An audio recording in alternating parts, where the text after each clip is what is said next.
Ja, willkommen zur letzten Episode, Nummer 24. Ja, Sie haben es jetzt fast geschafft, aber das ist ja auch, glaube ich, eine sehr lohnenswerte Verkettung von vielen spannenden Geschichten und Zusammenstellung von interessanten Parabeln, Parallelen, Überleitungen, die wir jetzt nochmal versuchen auf den Punkt zu bringen. Aber bevor wir quasi eine kleine Zusammenfassung machen, ein letztes Gesetz und dann danach das Resümee. Ja, wie lautet ein Lieblingsgesetz, was sozusagen jeder, glaube ich, sehr, sehr, sehr gut kennt, nämlich die dümmsten Bauern haben die dicksten Kartoffeln, und ob das empirisch bewiesen ist, ich weiß es nicht. Aber der Volksmund behauptet es gerne. Aber wahrscheinlich ist es ähnlich wie die Weisheit, die man so auch ab und zu hört. Kräht der Hahn auf den Mist, ändert sich das Wetter oder es bleibt, wie es ist. Also lassen wir es einfach mal als Bauernregel so stehen.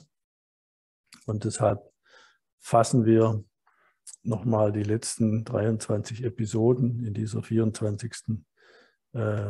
Episode zusammen. Eines ist sicher, ich glaube, da werden Sie mir zustimmen: Kommunikation ist eines der allerwichtigsten, wenn nicht das wichtigste Element für den Zusammenhalt, für Führung und Führungsaufgaben, aber auch um Streitsituationen zu schlichten.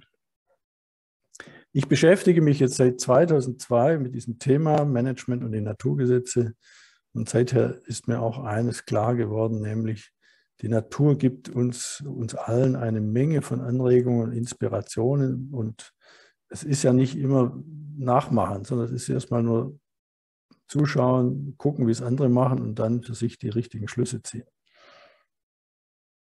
Und diese Anregungen, Inspirationen habe ich jetzt in 23 Episoden verpackt, und ich glaube, eine weitere nach der Bauernregel, die wir gerade hatten, gibt es vor allem eine ganz wichtige Regel, nämlich man kann nicht gegen die Natur Schrägstrich auch den Menschen arbeiten, sondern man kann eigentlich nur mit der Natur Schrägstrich mit den Menschen agieren. Oder wie Harald Lesch es neulich mal gesagt hat, die Naturgesetze sind einfach nicht verhandelbar. Und das ist sicherlich auch ein ganz, ganz wichtiger Satz. Berücksichtigt man das nicht, könnte es zu kleineren oder leider auch manchmal größeren Katastrophen führen, oder um es anders zu formulieren, es ist eine unnötige Energieverschwendung.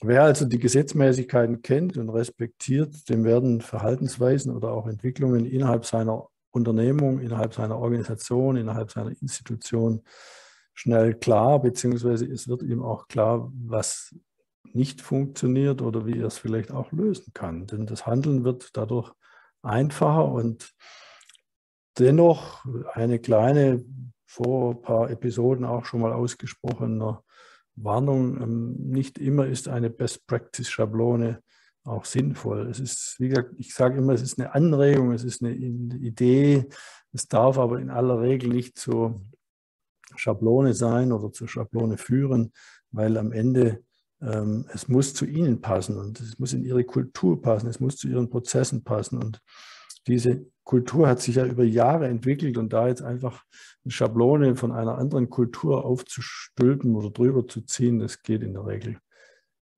schief. Es muss ein evolutionärer Prozess sein, der auch ständig im Fluss ist, und das ist ja schon wieder so ein Naturgesetz, dieses ständig im Fluss, diese Adaption, dieses dieses Gesetz der erforderlichen Vielfalt haben wir es in Episode 2 genannt. Oder wie es die Griechen eben nennen, ständig im Fluss heißt bei denen ja Pantarei.